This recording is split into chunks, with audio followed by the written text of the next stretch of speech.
Welcome or welcome back.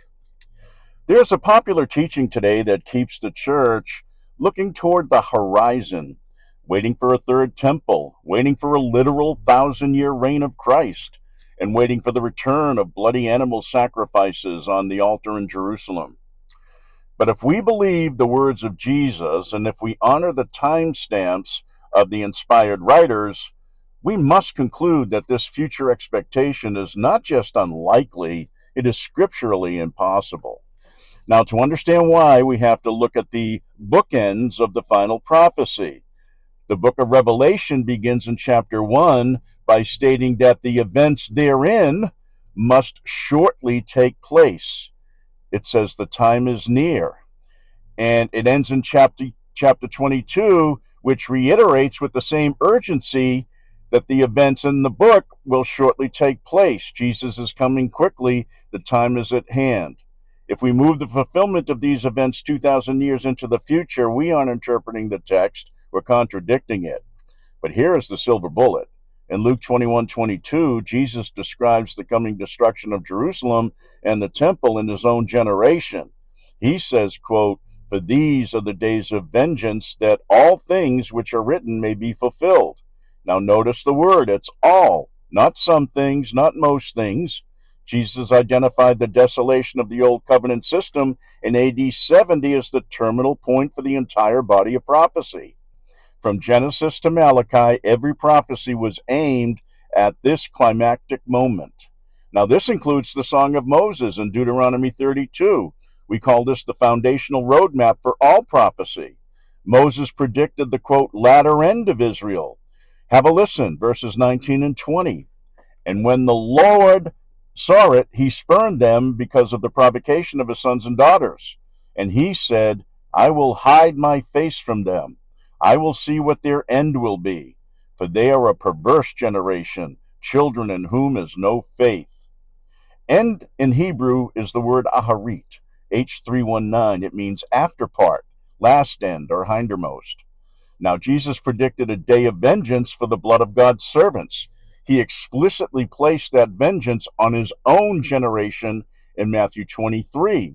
Now, here are verses 34 to 37.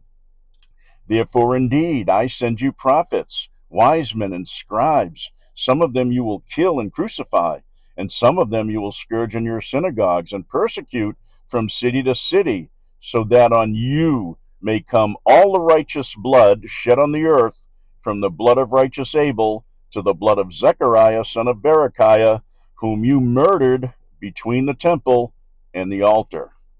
Then he says, "Assuredly, I say to you, all these things will come upon this generation." By the way, you also see mention in the Song of Moses, quote, "the faithless and perverse generation" in verse 20. Jesus addressed the unfaithful and contrary during his ministry as such in Matthew 17:17, Mark 9:19, Luke 9:41, and Acts 2:40, and Philippians 2:15. Please look these up and observe the surrounding context as an assignment.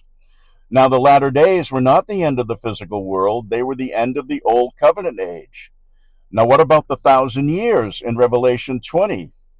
Futurists demand a literal 365,000-day reign.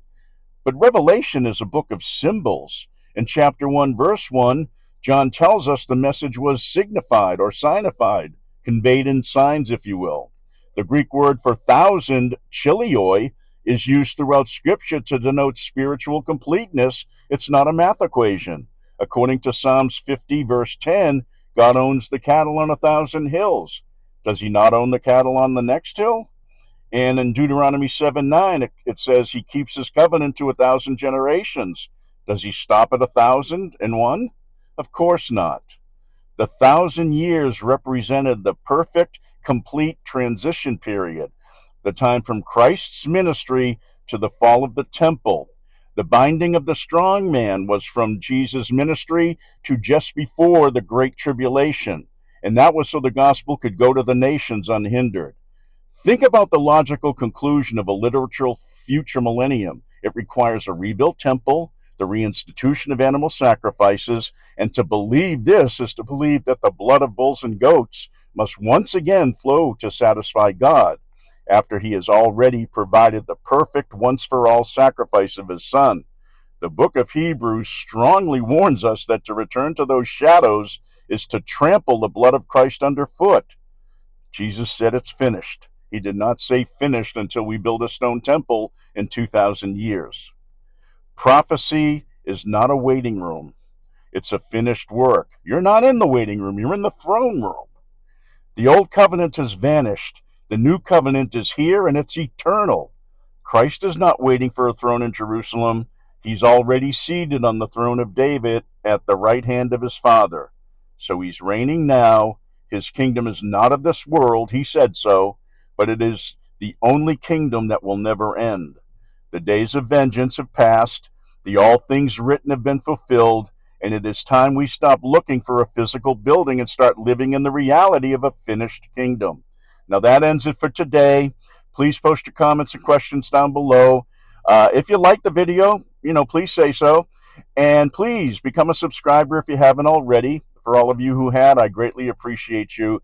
My goal is to try to reach 1,000 subscribers by the end of the year. And with your help and God willing, we'll do it. God bless.